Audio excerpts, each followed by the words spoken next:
So I've come down to take Harlow for a walk, and Karen's decided to take me to Deer End Woods, which is just down the road from Pluckley, which is meant to be one of the most haunted places in the country. Just the sort of stuff she does to me to try and scare me. Maybe I'll tell you some stories later on, but we'd need to do it in the dark, otherwise it's just not scary enough. Sleepy Hollow. Ichabod Crane moment. And there's that one there. We're at a crossroads. Isn't this where the normally bury witches at the crossroads?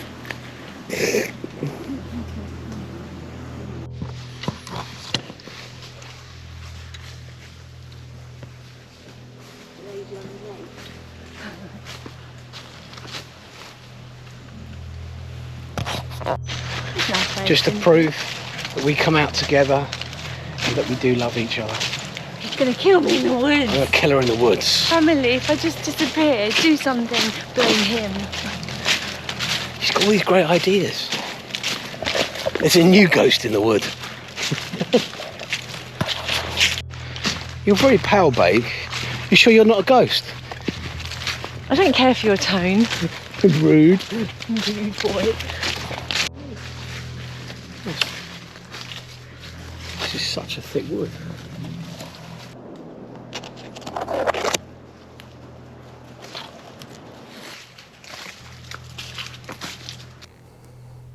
So earlier today we went over to Pluckley, and the intention was to go back over there later on tonight and walk around the woods. But it's so muddy over there and there's nowhere to park, so I've decided to come back here and I'll tell you these couple of stories here. So it really is about my most scary stories. So this is going back, I don't know, about 10, 15 years, and my ex-wife and my son had gone away for the weekend and I was in the house on my own. And what I do is whenever I'm on my own, I turn all the lights out, I close all the doors, and then I go to bed. That's just the way I prefer it. So I've turned all the lights out, I've gone to bed, and about half hour later, I get woken up. All the lights are on in the house, and all the doors are open. And I was like, what the fuck is going on? So I walked around the house and I thought what perhaps my ex-wife had done, having a laugh with my mates, given them the spare key. They'd come in at night and the idea was to scare me because it was around Halloween. Searched the house high and low, nobody in it. So I turn all the lights out again. I'm absolutely certain that the lights are all out. Go back to bed, close all the doors. About an hour later, I'm woken up again. All the lights are on, all the doors are open. I mean, every single door in the house. So I'm like, oh, this is just not good. So again, I walked around the house. Maybe my mates have let themselves in, let themselves out. I mean, I'm a light sleeper, so this is not something that is easy to do. But at this stage, I'm just trying to rationalise it. So I go around the house and I think what I'll do this time is I'll think my way around it. So I turn all the lights off, but instead of closing my bedroom door, I think if there is someone in the house fucking about with me, I will leave the door open and I'll be able to. So I close all doors up, turn all the lights out. I'm sitting there, I'm on my bed, and I've turned the light to my bed, and as I've gone to put my head down to the pillow, I've heard this psst inside of my ear. I am about 6 foot in the air. All the lights are on. I mean, if I could have got out of the house that night, I would not have slept there. So this is the house that I lived in, and it's properly fucking haunted. It really was. Wasn't good. It got worse. There was things with the house where I would wake up in the night and I dreamt that a drowned girl would come to visit me while I was asleep. And next to my bed, there was a puddle of dirty water with footprints leading to the landing. Another time, I'm in the toilet. I've got up like early morning to go to the toilet, and my ex-wife is screaming. And I've gone running out of the bathroom to see what's going on. And as I ran into the bedroom in the dark, there's a figure of a man over her in the bed. I flicked the lights on and she was absolutely freaked out because she thought it was me strangling her, and it wasn't. It was whatever this thing was in the house. It was really kind of creepy. So all these really scary things kept happening in the house, and it got worse and worse and worse. And so one day I've gone into Bromley, and as I've gone into Bromley, there's I'm walking across the pavilion, and this bit of leaflet comes and flutters against my leg, and it says psychic fair. So I'm like, okay, fair enough. And then I've gone into the Waterstones to get a book, a business book, and then I pulled the business book down. Another book was almost come out and smacked me on the top of the head. You know, how to be a psychic. As I go to the front desk to pay, there's another little thing saying psychic fair. So I'm like, okay, so what this is all about, you're giving me a message. So I've gone to the psychic fair, and as I've gone there, it's all being packed away. And I said to the one lady that was sitting like kind of in the corner, I said to her, you know, give me your number, give me a card, I'll book an appointment. And other times she said, no, you need to sit down.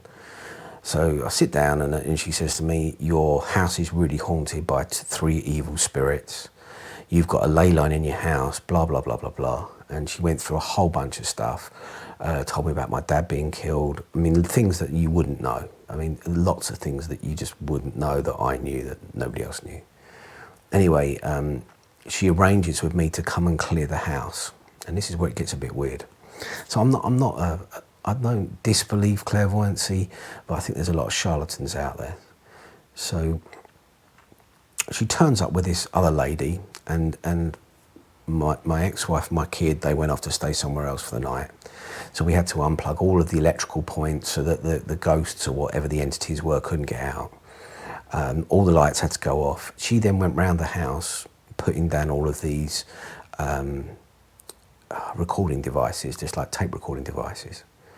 So as she's doing that, this other lady who was a clairaudient is arguing, you know, this is your time to get out of the house, you need to go now. No, I'm not having any more of this, you're going to be going.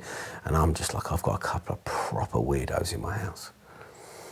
Anyway, we do this clearing of the house, and where you make a circle, and my family have always had, I've just always had the ability to read people very well and also know what's about to happen.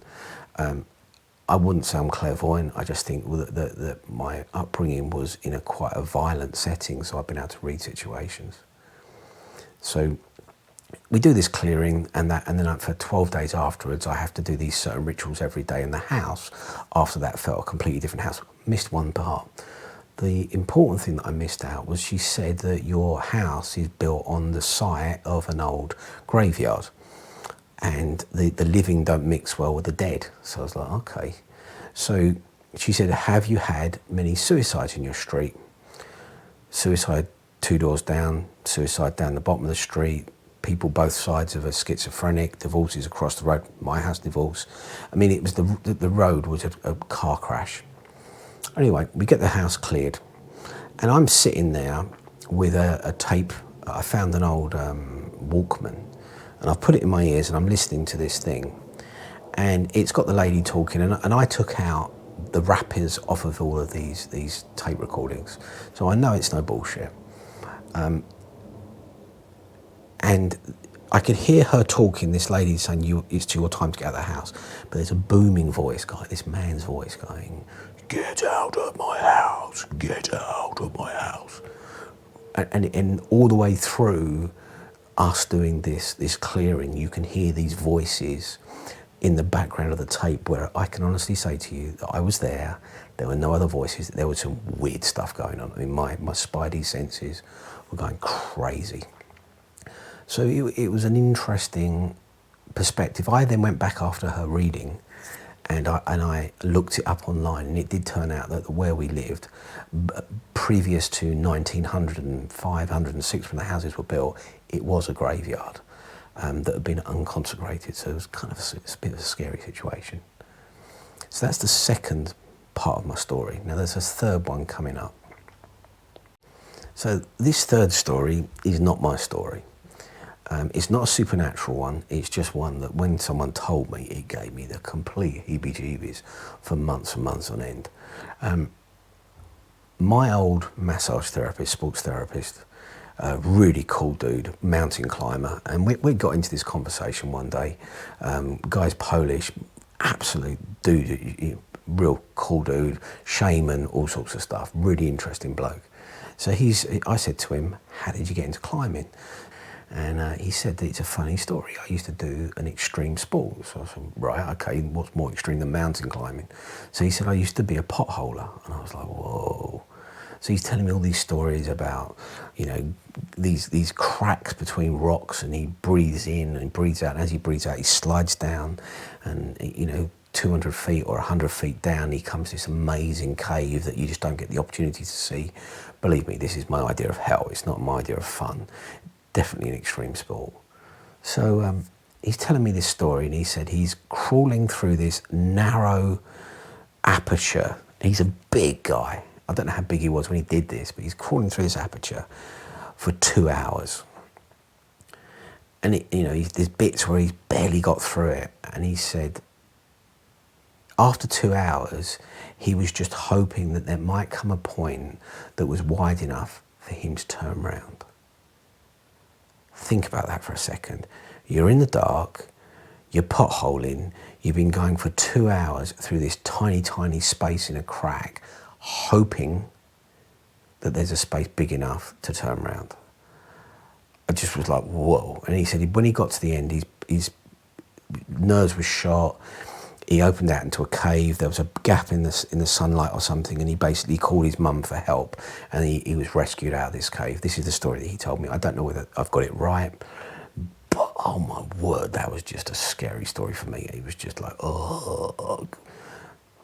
Happy Halloween. Enjoy.